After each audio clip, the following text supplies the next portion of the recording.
British प्रधानमंत्री कीयर Starmer ने Ukraine को 14,000 करोड़ रुपए की मदद देने की घोषणा की है, जिससे वह 5,000 एयर डिफेंस मिसाइल खरीद सकेगा।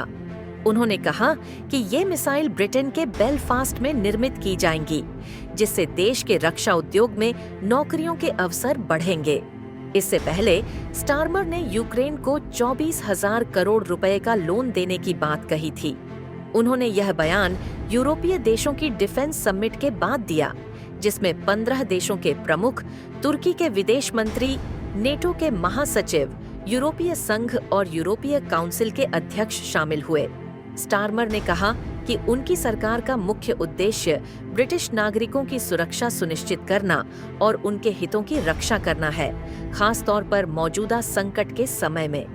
उन्होंने जोर देकर कहा कि यूक्रेन को मजबूत बनाना उनकी प्राथमिकता है और ब्रिटेन उसका समर्थन बढ़ाने के लिए प्रतिबद्ध है।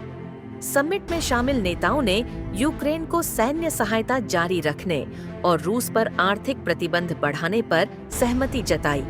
स्टारमर ने कहा कि किसी भी शांति वार्ता में यूक्रेन को शामिल किया जाना अनिवार्य है।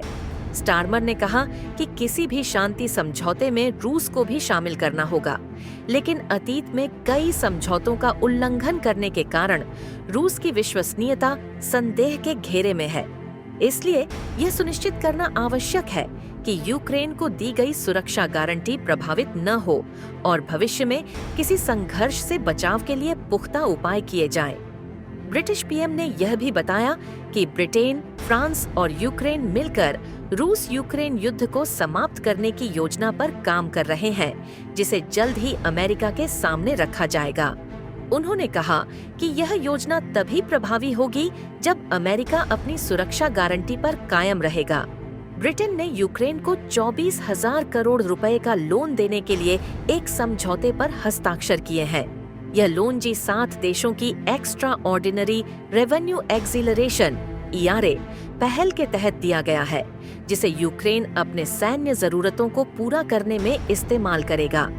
पिछले साल अक्टूबर में G7 देशों ने यूक्रेन को $50 बिलियन करीब 4.3 लाख करोड़ रुपए की आर्थिक सहायता देने का वादा किया था।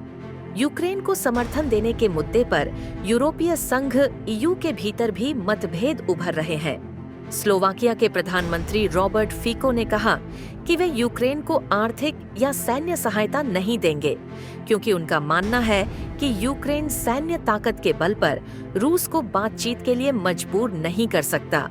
इसके अलावा हंगरी के प्रधानमंत्री विक्टर ओरबान भी यूक्रेन को समर्थन देने के खिलाफ हैं। उन्होंने अमेरिकी पूर्व राष्ट्रपति डोनाल्ड ट्रंप का समर्थन किया और जेलेंस्की को कमजोर बताते हुए ट्रंप को मजबूत नेता करार दिया।